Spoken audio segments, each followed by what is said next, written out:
Grabe nga itong depensa ng LA Lakers sa superstar ng OKC na si SGA. Sa tapatan nila ngayong araw mga idol ay masasabi nating bad game ang performance ni SGA laban sa Lakers. Nag-average siya ng halos 31 points per game, 24 points lamang ang kanyang na-score this game. At ang kanyang shooting mga idol sa field ay 9 out of 19 at sa 3-pointers naman ay 1 out of 6. At yan mga idol ay dahil nga sa matinding depensa nitong LA Lakers. Yan actually hindi lang sa kanya mga idol. Sa buong team nga ng OKC Thunder solido ang depensa ng Lakers kaya they get the W this matchup. At huwag na natin patagalin, panoorin agad natin.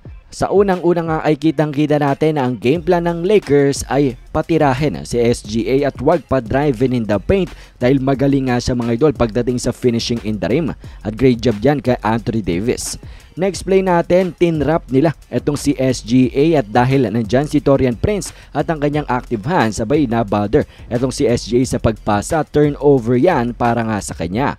At pagdating naman dito si Austin Reeves mga idol, siya rin ay may active hands na swipe niya nga ang bola dito kay Josh Giddey na papalay-up na sana. At sa fast break opportunity naman ni SGA, abay wala pa rin siyang nakuha mga idol dahil nandiyan si Rui Hachimura, great help defense, supalpal nga yan. At pansinin nyo nga to mga idol, tingnan nyo itong si Max Christie pati na rin si LeBron James loading up itong si SGA habang siya ngay gumagawa ng kanyang move. At tingnan nyo mga idol, parang wala ng driving lane tuloy itong si SGA get napilitan nga na tumira ng tough step back 3-pointer. Mintis nga yan, great defense sa Lakers. At hindi pa tapos ang magandang depensa ng Lakers after ng offensive rebound ng OKC. Abay si Vando kitang-kita ang play kaya naman na-steal niya ang bola.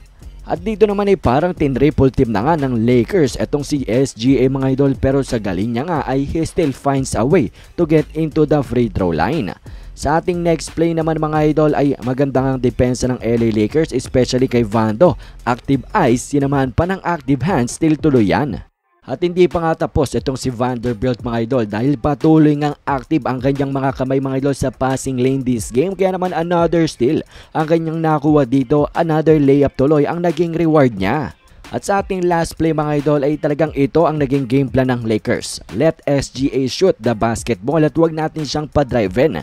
At yan nga mga idol ay naging successful. Nang dahil talaga namang off-shooting night, etong si SGA mga idol hindi gaganda ng percentage sa field. At ang pinakamaganda pa niyan ay nagresulta nga ito ng panalo sa team ng LA Lakers 112-105. At yan nga mga idol, last season ang talagang recipe for success ng LA Lakers. Yun nga yung kanilang depensa. At parang medyo lumalayo-layo na nga sila ngayong season kaya nga ganito hindi magandang kanilang umpisa. Pero tingnan natin kung ito bang magandang depensa nila against OKC Thunder ay may pagpapatuloy nga nila sa kanilang mga next games.